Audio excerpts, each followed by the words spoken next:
Get back to President Trump's G20 trip. The media just picking apart his performance left, right and center. Our next guest says the trip was a success.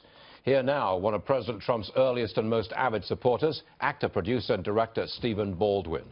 They really did. The media just took the man to pieces. Here he was defending Western values, and he can't even do that without being attacked. Well, it's quite obvious. It's quite well, literally, especially about even getting back to Donald Trump Jr.'s emails. I'm speechless about that. Like, is this like the first, piece of evidence that you guys are the professionals, you're the experts, you're the numbers people. I'm a guy that likes to come in here. Thank you very much, Mr. Marney, and just simply say that's a lot of nonsense. Obviously, they're beating a dead horse and continuing with that. And the Hollywood folks and this opposition, they're not going to stop. Never. Just not. Haters are going to hate because me, you know which team I'm on. So I'm all for President Trump. But it's getting worse and worse and worse. I want to go back to the G20 meeting. Sure. The president stood up in Poland and made a terrific speech defending Western values. He said it. We need to defend Western values. I don't know how you could. How can we have a president of the United States of America who's criticized and called a racist, actually, because he defends Western values? I don't get that. Well, what's interesting to me, Stuart, is President Trump is standing up for Western values. What have we had 8 years of? Apologizing for Western values. So I think it's going to take a while, even in that mentality, to turn this thing around and the sensibility that people have. But God bless Donald Trump. He's the president, and he's doing his job. How about a comedian, George Lopez? Yeah. He slammed President Trump's order in illegal immigration crackdown. Yeah. Here's the Instagram. The Trump administration is deporting Latinos to make the streets safer. You want to make the streets safer, deport the police. Your reaction to that? Well, again, George Lopez, love you, George. You're a funny guy, praying for you. He's just another angry liberal guy that, part of the Hollywood, family that wants what he wants.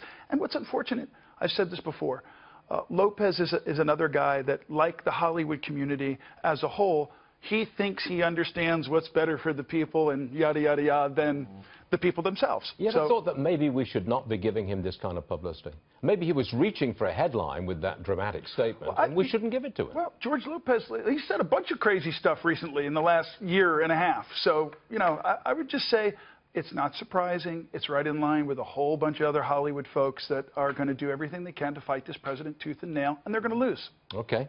President Trump tweeting this morning, I'm getting it on the screen, I think, working hard to get the Olympics for the United States, L.A. in parentheses. Stay tuned. What do you say to that? You want the Olympics in Well, this is the LA? thought when I heard that, this is the thought I had. I think I want President Trump to adopt me, because how cool is it? Like, imagine being one of his grandchildren. To America, of course, we don't want big government to be daddy, but President Trump's kind of like a daddy in a little way. Like, hey, all you Americans out there, you guys want an Olympics at home here? Imagine being his grandchild. Like, what's he giving them? You know what I mean? It's a brilliant idea, wonderful business opportunity, and wonderfully patriotic. I think it's great. And it's a direct communication with the people of America. The media's totally left out of it. Yeah, absolutely. I got to get this from you. What's this about you and Bitcoin? You want to explain this? Well, a very dear friend of mine, Max Kaiser, is a financial guy, too. He does a show called The Kaiser Report, and he's one of the big guys in this cryptocurrency thing. You got coins out there. One's called Steemit. You have a Max coin. You have Veritasis, something like that. Cryptocurrency is kind of like stocks a little bit, only you can't take a stock somewhere and pay for something.